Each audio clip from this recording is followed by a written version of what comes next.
Thank you so much, Mr. Gowda, for speaking with us here on BloombergQuint. Can you explain to us the rationale of attempting to form the next government when clearly the mandate is not for the Congress party, it's for the BJP? They have 108 seats.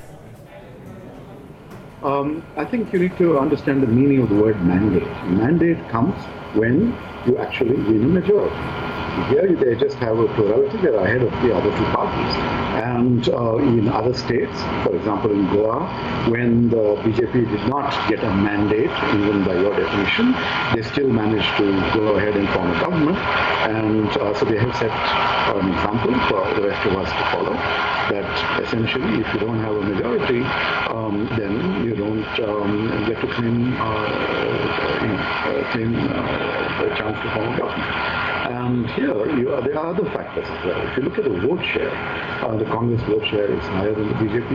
If you add that to the JDS, then a majority of the people of Karnataka have preferred the non-BJP parties. So there's ample legitimacy for these two parties to try and come together and offer a stable, secular government for the people of Karnataka. Okay, let me take that vote share argument a little further. Effectively, the Congress is offering full outside support to the JDS, which will form the next government. If this goes through, the chief minister will be from the JDS, who has an 18.3% vote share as per the Election Commission data. Just a simple question, because when you were in this position after the elections in Goa, the Congress talked about BJP snatching the election and going against what the people want. I'm just presenting that exact same argument to you today, sir. So, in this case, it's the majority vote is what I'm talking about. And by the way, let's not come to conclusions about outside support or anything like that. These are all decisions that are going to be taken in the course of in the next few days. And as of now, we are working towards a coalition with the JDS. Okay, that's an interesting bit of information. I was just quoting from what Ghulam Nabi Azad said a little while ago. He used the word full support, though, not outside support, but he did say... Exactly, so that's why I was just wondering where you got this from. No, but he did. He said full support, but he did say that it would be up to the JDS to choose who would lead the government. Yeah, that still doesn't mean outside support. Yeah, so that's why I was a little perturbed by what you just said. Okay, fair enough. So Congress is looking at a picture where you are in the government, a JDS leader leads the government, which pretty much narrows down the choice to Mr. H.D. Kumaraswamy. Mr. Kumaraswamy is still a very popular leader across the state. He is a popular leader, sir. My question is, with 39 seats, does the JDS deserve to have the next chief minister in Karnataka? It's not just JDS, it's a JDS and Congress coming together. Together they certainly deserve to have a chief minister of their mutually approved choice. Mr. Gowda, can you share with us some details of how this happened? There have been reports that Sonia Gandhi called up Mr. H.D. Gowda personally and made this offer. They took some time to decide and came back. Is there any other detail or information you can fill in? Are there any more, any more conditions attached to this offer made by the Congress party? No, the level of where these discussions are taking place are above my pay grade, as they say. So I'm not actually privy to the exact details of what's going on. But I've also heard that Sonia Gandhi did call Shri Devagowda, and so that's about as much as I know and you know. And the details, as I said, will not be decided in one shot. They will be negotiated in the course of the next few days. Okay, now... remember, we've also got to wait for the actual outcome, the exact numbers that emanate from the formal election commission results. No, that's a fair point. That's a fair point, because I'm just only looking at what the election commission is saying right now, and it's showing the Congress at 77, the BJP at 104. Like you're saying, that could change over the next few hours. But if the BJP say ends up between 104 and 108, and is just short of 10 to 11 seats, do you really see a situation in which they would not ensure that they form the next government, that they would not have MLAs who would perhaps support them? Do you really think that the BJP is going to let this happen that easily? I don't think anything is going to happen easily. That's why I don't want to jump to conclusions.